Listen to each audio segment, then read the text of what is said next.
Bom dia, seja bem-vindo a mais um EPTV Comunidade. O ano está chegando ao fim, talvez o seu filho esteja com dificuldades na escola. Hoje a EPTV Comunidade vai tratar disso. Pode ser que isso seja um sinal de um problema mais sério, alguma disfunção de aprendizado. E como identificar se é esse o caso ou não? Para ajudar a gente nessa questão, nós convidamos a psicopedagoga Sônia Rodrigues, que trabalha inclusive num grupo da Unicamp especializado nesse tipo de problema. Em Ribeirão Preto, nós temos a participação do Júlio Abdala, que é pedagogo, também lida muito com essas questões, vai poder dar vários esclarecimentos. E um dos problemas mais graves e não tão comuns, mas que quando aparecem, com certeza trazem muita angústia, é justamente a dislexia.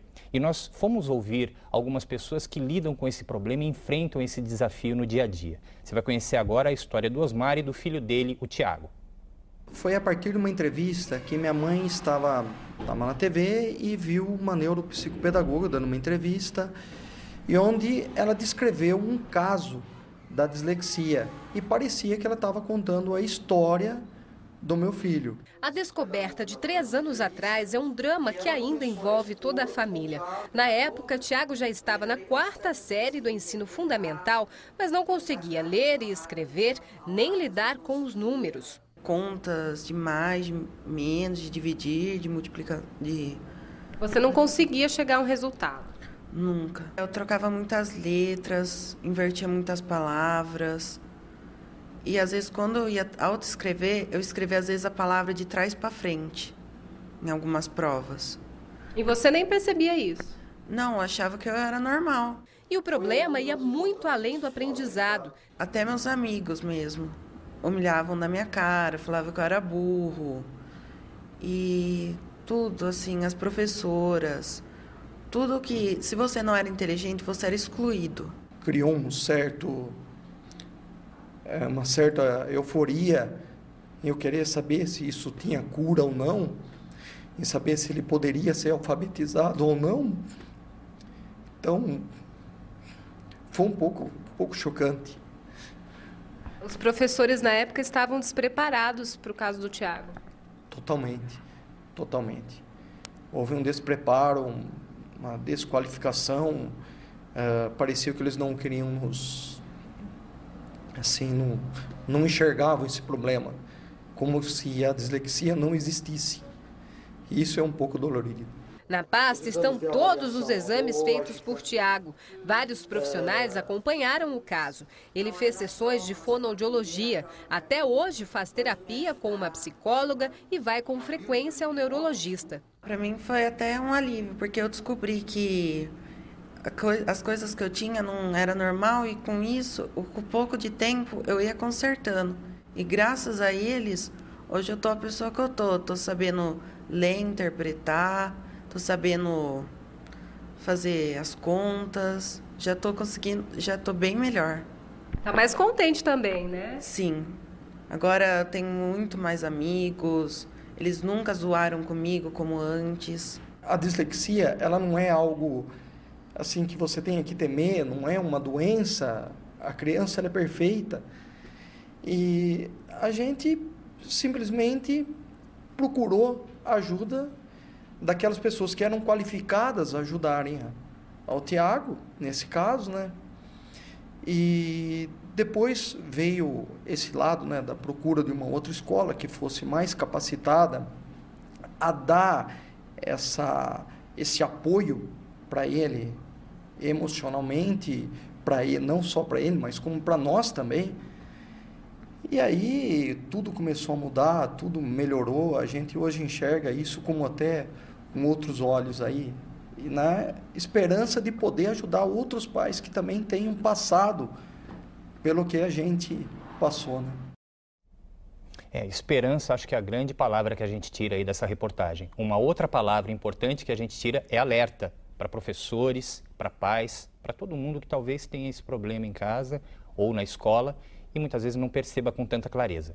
Você já sabe que pode participar do nosso programa, nós divulgamos a partir de agora aí os números de telefone para você mandar a sua pergunta ou, se preferir, faça isso também pela internet. Estamos aqui para tentar esclarecer as suas dúvidas sobre esse assunto. Sônia, obrigado pela sua presença. Eu que agradeço. A gente vê o drama que a dislexia pode causar numa família, né? Um depoimento ali que emociona muito a gente. Como é que a gente faz para saber se o nosso filho que não está aprendendo direito tem um problema como esse? Olha, a dislexia é um problema extremamente complexo. O primeiro profissional que vai identificar se a criança tem ou não indícios de ter problema da aprendizagem da leitura é o professor.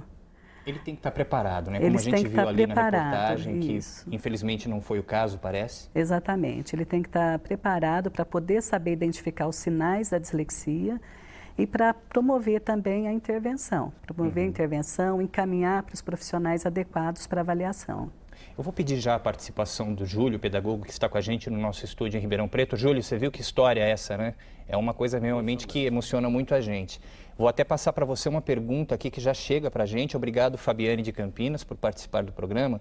Ela quer saber quais atitudes que a escola tem que tomar com relação ao aluno que tem dislexia.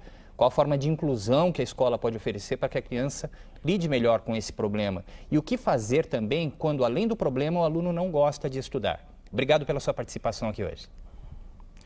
Na verdade, ele precisa de sensibilidade. O professor tem que ter a sensibilidade para perceber esse problema e não confundi-lo com outros problemas auditivos, o neurológico. A dislexia é a dislexia.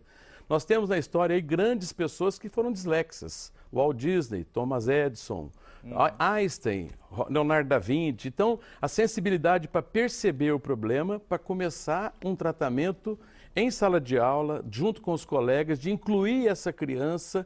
Ele tem tanto a aprender como a ensinar. Ele tem apenas dislexia. E isso não compromete seu nível intelectual, seu nível de raciocínio, seu nível de conhecimento. E sim é um problema neurológico localizado. Tá certo. Quando a gente fala em dificuldades de aprendizado, Sônia, vamos dividir, talvez até para quem está em casa conseguir acompanhar melhor, a gente poderia dividir em dois grupos principais, que seriam as disfunções e a dificuldade propriamente dita, não é? Exatamente. O mais comum é o quê? O mais comum é a dificuldade escolar. Que não é causada por nenhuma disfunção como a dislexia. Que não é causado por disfunção. Então, no caso da dislexia, a criança tem uma disfunção do sistema nervoso central. Existem áreas específicas cerebrais que são responsáveis pelo processamento da linguagem. No caso da dislexia, a criança ela tem dificuldade no processamento fonológico da fala. Então, a criança tem dificuldade em perceber os sons da fala. Mas então o mais comum, a origem do problema sendo ali uma questão mesmo do ambiente pedagógico, exatamente, uma atitude do professor muitas vezes seria o suficiente para, pelo menos, diminuir esse problema, na maioria dos casos, já que nós não estamos falando das disfunções, e sim das dificuldades de aprendizado. Isso, dificuldade de aprendizado de origem, que a gente chama de pedagógico-ambiental, é um outro problema, é a questão da escola. Então, a criança tem várias maneiras de aprender e o professor tem que saber lidar com essas dificuldades da criança. O estímulo desde a pré-escola é importante, a estimulação de funções psicomotoras, a estimulação de inserção da criança no mundo da escrita. Tem uma pergunta aqui, inclusive, olha, a Cláudia de Valinhos quer saber se existe uma lei que obriga as escolas a fazerem avaliações diferentes entre alunos que têm dislexia. Olha, o que a gente tem, a LDB, desde 96, ela já fala que a escola tem que estar preparada para dar suporte para a criança que tenha dificuldade de aprendizagem, independente do tipo da dificuldade. Só que a criança que tem dislexia, ela está meio à margem, porque ela não é contemplada, realmente contemplada na intervenção da dislexia. Certo. Professor Júlio, eu tenho aqui uma pergunta também, a Priscila. Ela gostaria de saber o seguinte, ela é de São Carlos, inclusive. Ela é professora, dá aula para adultos, quer saber como pode identificar a dislexia entre adultos. Existem casos dessa identificação tardia também, professor? Existem. Ele é um problema, acredito eu, sem cura. Até depois eu queria fazer uma pergunta para a doutora Sônia.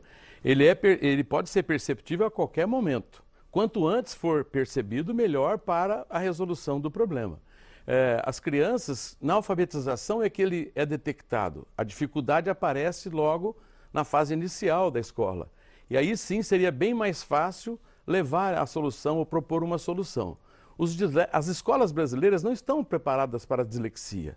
Infelizmente, é uma grande realidade. Ou eles abandonam, principalmente nas escolas públicas, ou levam ou vencem na marra, eles vencem com a maior dificuldade, sem a escola estar preparada para acompanhar esse menino ou esse adulto, ou, quando não, incluir ele no meio. Ele tem que se relacionar, não pode ser discriminado em sala separada, muito menos, mas enfim, ele tem toda essa estrutura e esse aparato para conseguir sobrepor ou sair fora dessa situação que eles se encontram, ou minimizar esse problema da dislexia.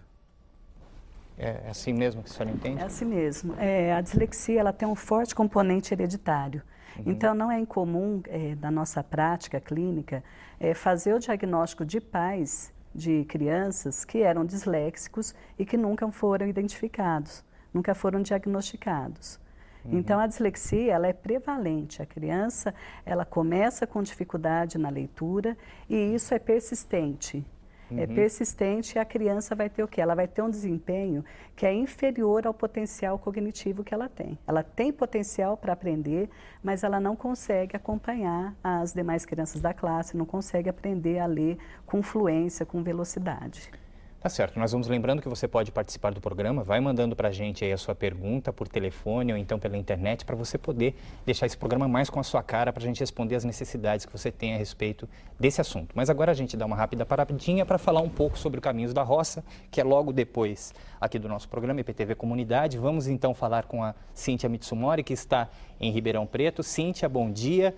O que você trouxe aí para a gente hoje no programa?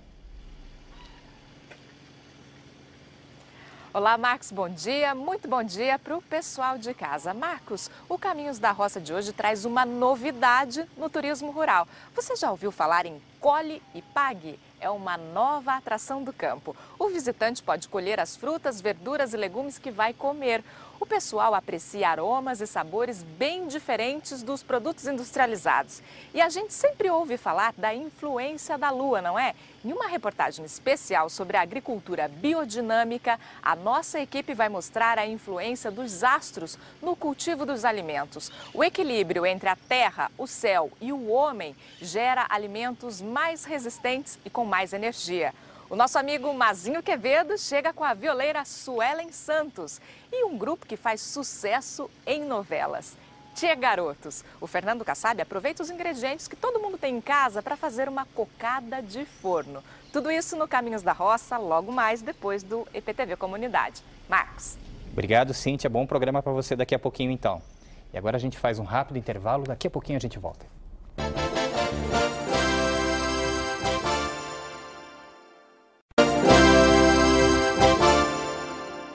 Estamos de volta com o IPTV Comunidade, hoje falando sobre dificuldades de aprendizado, problemas como a dislexia. Vai mandando para a gente aí a sua pergunta. Faça exatamente como a Janaína Lopes de Campinas, que pergunta o seguinte: professora, a dislexia e o déficit de atenção são a mesma coisa? Não. São problemas de aprendizagem de origem totalmente diferente. O déficit de atenção você pode ter na criança com dislexia, obviamente, mas não é decorrente de fator primário. Então, isso quer dizer, a criança ela pode ter uma déficit no fator atencional, a criança que tem dislexia, mas não é o que é conhecido como transtorno de déficit de atenção e hiperatividade. São dois problemas completamente distintos. Como é que se manifesta o déficit de atenção? O déficit de atenção, ele também se manifesta no decorrer do desenvolvimento da criança. Isso é percebido pelos pais, tem sinais primários já antes dos 7 anos de idade, e ele é caracterizado por hiperatividade, impulsividade ou desatenção. Então, a criança ela pode ser extremamente desatenta e ter problemas na aprendizagem. E ela pode ser também extremamente hiperativa, impulsiva, e isso também vai gerar um problema na aprendizagem. Mas o tratamento é totalmente diferente. Não é como na dislexia, que é um problema de processamento da informação.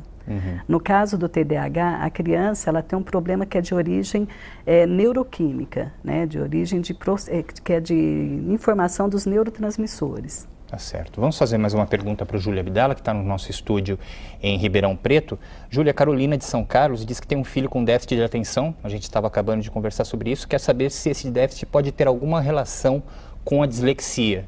A professora aqui acabou de explicar para a gente que são dois assuntos totalmente distintos.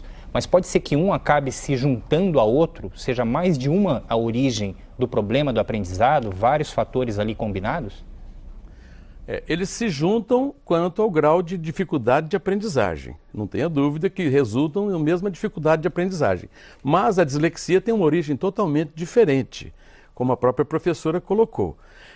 Eles são problemas diferentes com a mesma consequência no déficit de aprendizagem.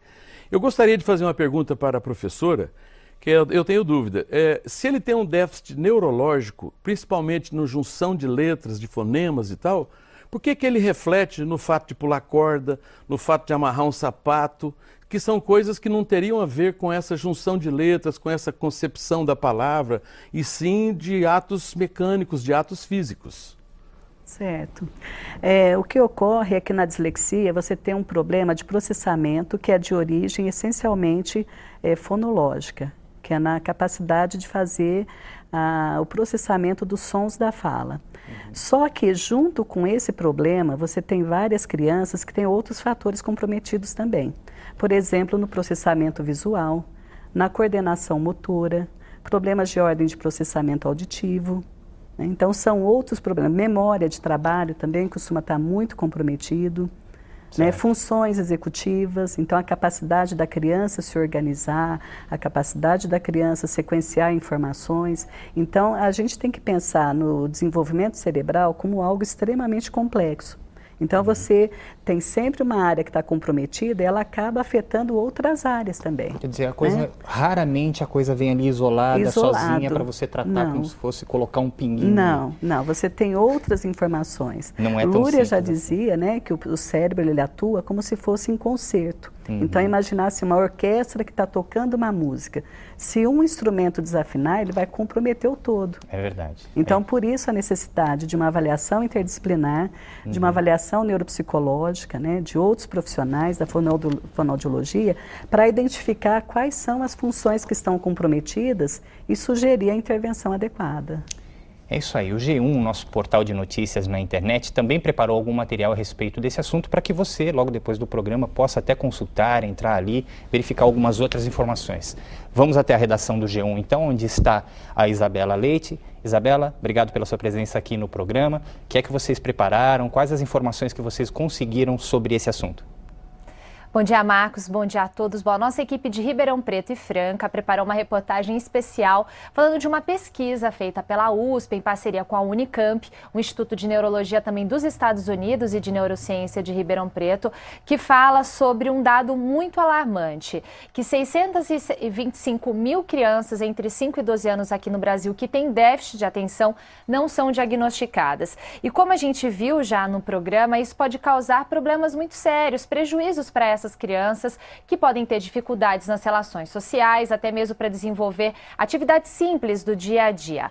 Bom, essa pesquisa também mostrou um item muito interessante, que essas crianças com déficit de atenção têm até 7 vezes mais chance de terem acidentes domésticos e 9 vezes mais chances também de terem contusões, fraturas, mostrando aí a importância desse diagnóstico, já que se isso não for diagnosticado, pode se arrastar até a vida adulta. Bom, aqui no G1, então, a gente tem essa matéria especial, é só acessar a nossa página na internet. Esse conteúdo está em todas as praças de cobertura da EPTV e também nós falamos tanto dos sintomas como de tratamento. Para ter acesso a essa matéria, então, é só acessar g1.com.br/Campinas, para quem está em Campinas, assim como para quem está em Ribeirão Preto, São Carlos e sul de Minas Gerais. Marcos.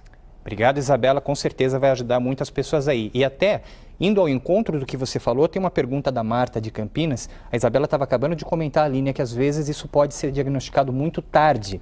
Olha só, a Marta, ela tem um filho de 20 anos que tem dislexia em alto grau e é tratado por um foniatra aqui em Campinas. Ela gostaria de saber se esse profissional é indicado para esse tipo de problema. Bem, vai depender muito da formação desse profissional, né? De como ele entende a dislexia, de como ele está atuando. É difícil a gente opinar em razão de não saber o que está sendo realizado. Mesmo quando se trata de um diagnóstico de dislexia, a busca do profissional adequado exige também uma investigação? Exige investigação porque, como eu disse anteriormente, várias funções podem estar comprometidas, inclusive aspectos psicológicos. baixa autoestima, problemas de depressão, porque o indivíduo ser colocado ao longo dos anos em situação constante de fracasso pode gerar, né, outros problemas de ordem psicológica. Mas, em geral, o que a gente tem é um comprometimento na leitura, na escrita. Então, o profissional psicopedagogo, fonoaudiólogo, neuropsicólogo tem que ter essa participação. Ok. Vamos fazer mais uma pergunta então para o Júlio, que está no nosso estúdio em Ribeirão Preto. Júlio, o Sidney, aqui de Campinas, diz que o neto dele de 13 anos está na 6ª série e tem dificuldades na leitura. É muito lento para escrever também. E ele sugere aqui, por que as professoras de hoje não passam mais lição de casa para ele, já que ele tem essa dificuldade? Aqui não deixa claro se houve algum diagnóstico de dislexia, ele diz apenas dessa lentidão, dessa dificuldade. Qual a sua opinião sobre a lição de casa ou passar mais tarefas para aquele aluno que, de repente, não está rendendo tanto quanto esperado? A sala de aula tem diversos alunos, cada um com diferentes graus de dificuldades ou habilidades. O professor tem que ter a sensibilidade de localizar o que tem o déficit de aprendizagem, ou principalmente o dislexo, e seguir o ritmo dele.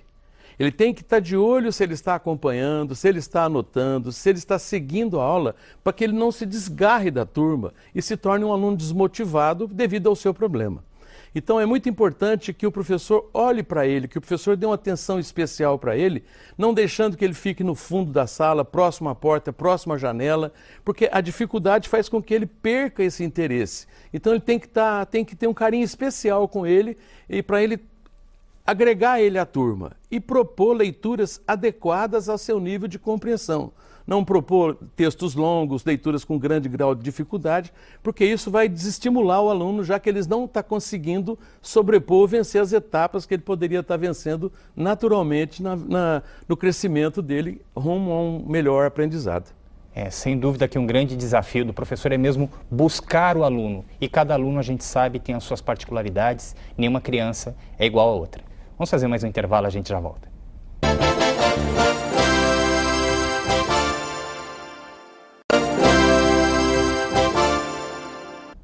Estamos de volta com a EPTV Comunidade, falando sobre dificuldades de aprendizado, especificamente a dislexia, mas também outros problemas que podem afetar a vida escolar do seu filho. Mande para a gente a sua pergunta por telefone ou então pela internet. E nós falamos muito aqui no programa, já é claro, do papel do professor. É um grande desafio para ele, primeiro, descobrir qual é o problema e, segundo, o que fazer para ajudar. Vamos acompanhar na reportagem. Depois de 30 anos como inspetora nas escolas, Marisa resolveu estudar sobre a dificuldade de aprendizado. Tinha uma coisa que me incomodava, as crianças sendo reprovadas. Vários anos, a mesma criança, e sem aprender a ler e escrever. A professora já ajudou mais de 100 alunos com aulas particulares. Você vai experimentando as atividades e a resposta que essa criança vai apresentando, é aí que você vai encontrando o caminho. Em toda a escola, alunos com dificuldade de aprendizado são uma realidade. E o professor precisa estar atento e disposto a ajudar. Para eu poder fazer uma adaptação, né, dos conteúdos com este aluno. O professor ele pode até se sentir inseguro. Existe essa insegurança, sim, né? Porque você, enquanto professor, você percebe que este aluno ele está sem condições de aprender. Os professores aqui já passaram por vários cursos que ajudam a lidar com esses alunos que precisam de atenção especial. Eles têm a autoestima muito baixa. E a gente trabalha de uma forma interdisciplinar com os conteúdos, respeitando o tempo e o limite de cada aluno, né, para que ele acredite que ele é capaz. Neste projeto, os alunos que têm dificuldade de aprendizado recebem aulas extras de português e matemática. E aqui o apoio do professor também é fundamental. Não são dificuldades iguais, são dificuldades diferenciadas. Então a professora primeiro precisa estar pronta para querer fazer esse trabalho, porque é um trabalho mais desgastante, né, é um trabalho que vai necessitar muito mais do apoio dela. Mas o esforço é recompensado, sempre. É muito gratificante, a gente chora, o professor é muito emotivo de ver aquele aluno que vem para cá, que não sabe ler, que não sabe escrever e que desenvolve que no final do ano, né, ele está lendo e está escrevendo. Professores são os nossos heróis aí do dia a dia. Agora, às vezes eles precisam de ajuda, né? Exatamente. Acho que até um ato de grande humildade, uma humildade muito corajosa, admitir que não sabe como identificar algum problema? Onde é que os professores devem buscar ajuda, Sônia? Marcos, o nosso grande problema, na verdade, é o seguinte: eu atuo num grupo, como você disse, na Unicamp, que é coordenado pela doutora Silvia Ciasca. Nesse grupo nós temos diferentes profissionais de diferentes áreas, da fonoaudiologia, psicologia, da psiquiatria, da neurologia, entre outros.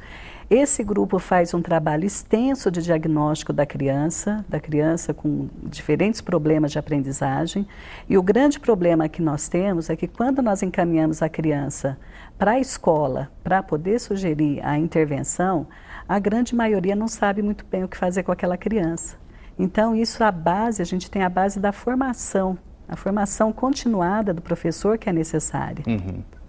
Mas e aí, quando ele já está numa formação que de repente não é tão adequada? Vou até estender essa pergunta para o Júlio, viu, Júlio?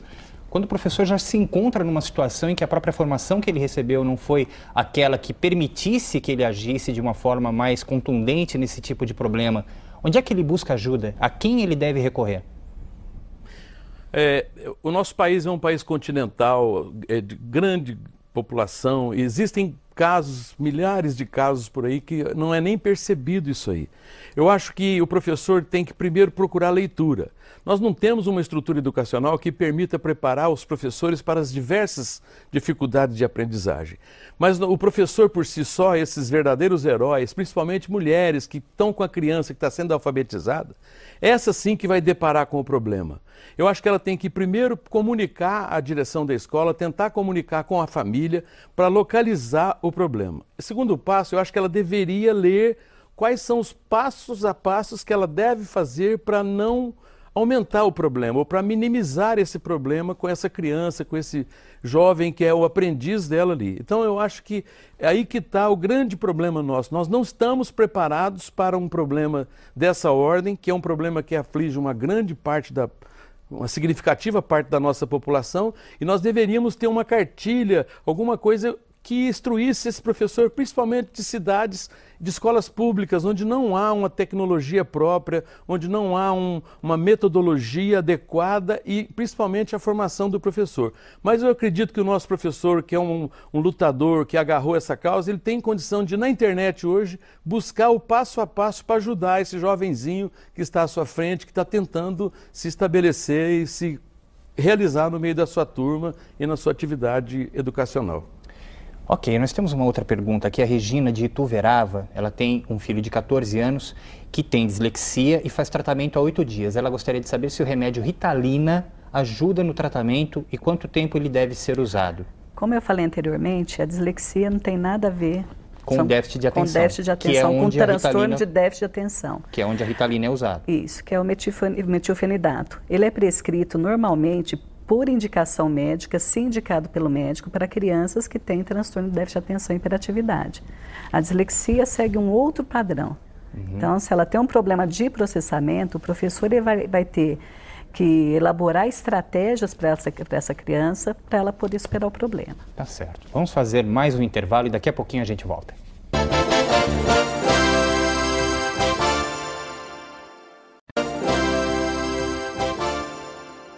Estamos de volta com a EPTV Comunidade, hoje falando sobre dislexia, dificuldades de aprendizado, muitas perguntas chegando aqui para a gente. Obrigado a você que está participando. Vamos tentando responder aqui nesse último bloco do programa as suas dúvidas. Mas agora a gente vai dar um exemplo de textos escritos por crianças que têm esse problema da dislexia. Vamos ver algumas imagens que a gente fez de alguns desses textos produzidos. Esse aqui é de uma menina de 9 anos. Você observa que não dá para entender praticamente nada do que ela escreve. Não é, professora? Eu gostaria que você comentasse. É ilegível esse texto, não tem condições de a gente saber o que está escrito ali. Exatamente. Essa criança é uma criança de 9 anos de idade, que foi diagnosticada por nós no DESAPRE. Uma criança que tem muitas trocas, omissões, tem trocas surdas sonoras, e ela está em tratamento com a gente. Nós separamos um outro texto também agora de uma menina que tem 14 anos, para a gente ver as diferenças, né? Aí já dá para começar a entender um pouquinho o que ela escreve. Inclusive, um dos trechos desta carta aí que chamou mais a atenção da gente é justamente quando ela comenta o tratamento que ela recebe na sala de aula. Ela diz que quando ela não consegue fazer uma tarefa, é xingada de burra. Ela, inclusive, tem dificuldade até para escrever a própria palavra ali. E o que fica de impressão para a gente, gostaria também da opinião do Júlio, que está no nosso estúdio em Ribeirão Preto. Júlio, é que algumas vezes, infelizmente, mesmo os professores acreditam que uma criança que tem esse problema, na verdade, tem um déficit de inteligência realmente, não é? E, na verdade, isso é falso.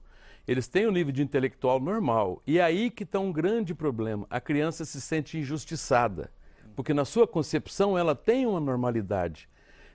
Quanto ao aspecto intelectual. E essa dificuldade de expor essa criança, ela sendo exposta, ela se sente injustiçada e ela se retrai.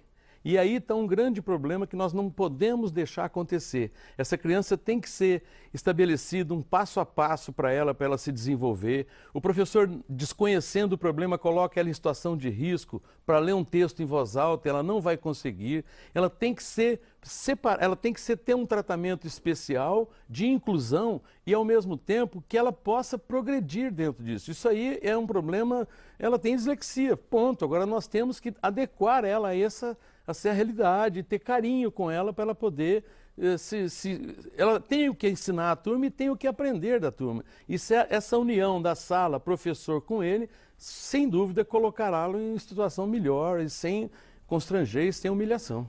Fundamental a gente deixar claro que esse termo de burro aplicado aí a qualquer aluno, a qualquer estudante, é simplesmente absurdo, né?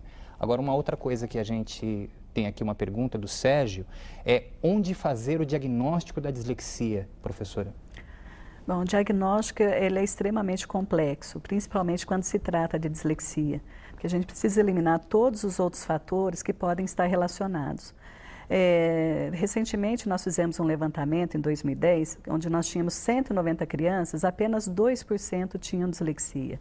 Então é um quadro raro, não é um quadro corriqueiro. Então, o essencial é que haja a atuação de vários profissionais para poder identificar os diversos fatores que podem estar comprometendo a leitura e a escrita da criança. Tá certo. Tem mais uma pergunta aqui. Vamos ver aqui, a Ana de São Carlos tem um neto de 4 anos que fala totalmente errado na hora de ordenar as palavras e não olha nos olhos. Ela quer saber se isso é normal para a idade e se isso pode afetar o aprendizado do neto futuramente. Professor Jorge, vou querer a sua participação para essa resposta aqui da Ana. Uma criança assim tão jovem, né, de 4 anos, parece que já é uma certa pressão até ali para ela corresponder de alguma forma, né? O que o senhor acha disso? Essa criança, quando apareceu esse problema, eu acho que ela tem que ir a fundo para diagnosticar corretamente se é um caso de dislexia, e a ação tem que ser conjunta da família com a escola e com os profissionais que a professora colocou. A família tem várias técnicas para ajudá-la a colocar as roupas na sequência que ela vai usar, não dificultar a vida dela. Por exemplo, ensinar a criança a amarrar o sapato, abraçar ela por trás e dar um nó para ela ver. Ela vai adquirindo esses conhecimentos básicos e vai ganhando confiança. E isso ajuda, inclusive, na leitura dessas conexões que estão com problema, ela vai crescendo e ganhando confiança nesse aprendizado. Tá certo, professor Júlio. Agora uma outra pergunta aqui, a Olívia de Limeira diz que o filho, esse sim foi diagnosticado com déficit de atenção e aí nesse caso usa realmente a Ritalina, que nós já comentamos agora há pouco. Mas a Olívia, ela quer saber se esse medicamento pode viciar. De maneira nenhuma. O medicamento, quando bem prescrito, indicado pelo médico, na dosagem médica, na dosagem proposta pelo médico, ele não causa vício, não causa qualquer problema. Então, a ideia da Ritalina é ajudar a criança a manter o foco da atenção e, principalmente, estar pronto para a aprendizagem. E, mais uma vez, entre o papel o professores e aí as intervenções, porque o medicamento sozinho não faz milagre. Ok. Professor Júlio, gostaria de comentar alguma coisa a respeito desse assunto? Eu gostaria de fazer uma pergunta para a professora. No futuro, essa dificuldade diminui. Eu sei que são problemas de conexões cerebrais que dificultam a formação de fonemas e compreensão. Se essa dificuldade diminui, ele cresce a memória de maneira que ele olha a palavra e tem uma fotografia da palavra com a sua tradução. O que acontece quando o problema minimiza, já que eu sei que ele não tem cura? O que o cérebro processa para que esse problema minimize no futuro, professora? O que vai acontecer é que ele vai criar rotas alternativas para o processamento da informação. Então, aquela área, que é a área posterior do cérebro, de reconhecimento da palavra, A criança, o indivíduo, ele vai percebendo aquela palavra, mas ele tem sempre dificuldade. Então, normalmente, ele vai ativar outras áreas cerebrais, normalmente o lobo frontal, do lado direito, para poder compensar essa dificuldade que ele tem na identificação e discriminação imediata da palavra. A Cláudia de Amparo pergunta se uma criança diagnosticada com dislexia pode falar corretamente. Elas falam corretamente.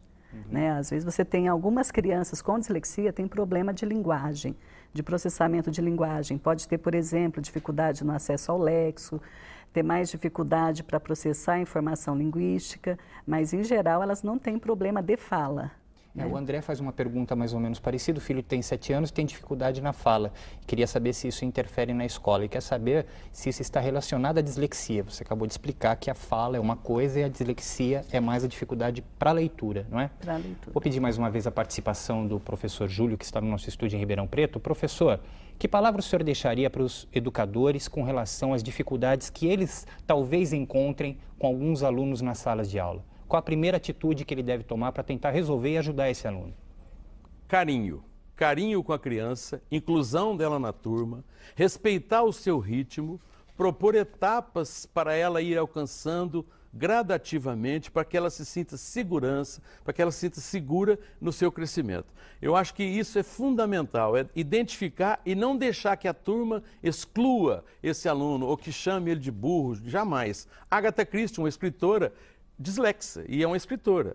Propor prova oral para esse aluno, para ele não ter dificuldade, enfim, integrar ele à turma. Acho que esse é um grande passo para vencer esse problema.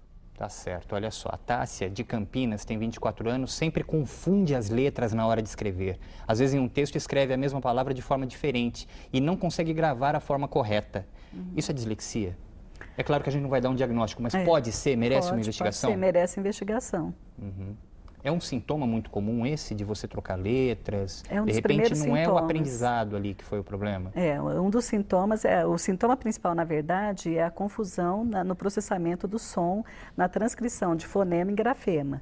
Então, isso pode haver omissão, pode haver junção, pode haver trocas surdas sonoras, confundir letras de sons semelhantes. Ok. Professor Jorge, mais uma pergunta. A Vera de Campinas diz que os pais estão corrigindo uma lição... Júlio, perdão. Enganei de novo com o seu nome aqui, é professor Júlio. Quando os pais estão corrigindo uma lição com a criança e ela apresenta irritabilidade, isso pode ser dislexia? Isso pode ser um grau de dificuldade que está associado à dislexia. Eu acho que tem que ser verificado com calma para dar um diagnóstico correto. Mas pode ser que sim, já que ele está apresentando dificuldade de leitura. Ele confunde B com D, P com Q. Enfim, essas pequenas confusões podem já ser um sinal da dislexia e deve ser investigado criteriosamente. Assim, uma última pergunta, então, já agradecendo ali a participação do professor Júlio, muito obrigado mesmo pelos esclarecimentos aqui no programa, professor. Mas uma última pergunta que a gente gostaria de fazer é o seguinte: o pai super protetor que acompanha o filho, não deixa ele fazer a tarefa sozinho, isso pode ser prejudicial para o aprendizado dessa criança? Eu acho que não. Eu acho que carinho, como diz o professor, é fundamental. E os pais acompanhar a evolução da criança, estar sempre presente, supervisionando, é fundamental e essencial para o desenvolvimento da criança, desenvolvimento acadêmico da criança na escola. Aqui a Rosimeire de Ribeirão Preto tem uma filha de 9 anos, diz que ela tem dificuldade para ler e escrever e a irmã gêmea não. Tem alguma origem genética nessa questão da dislexia? Tem origem, precisa ver se são gêmeas monozigóticas ou não. Tá certo.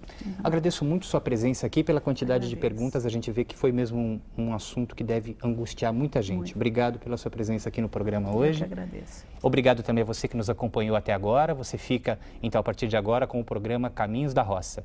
Obrigado pela sua atenção e até o próximo programa. Tchau.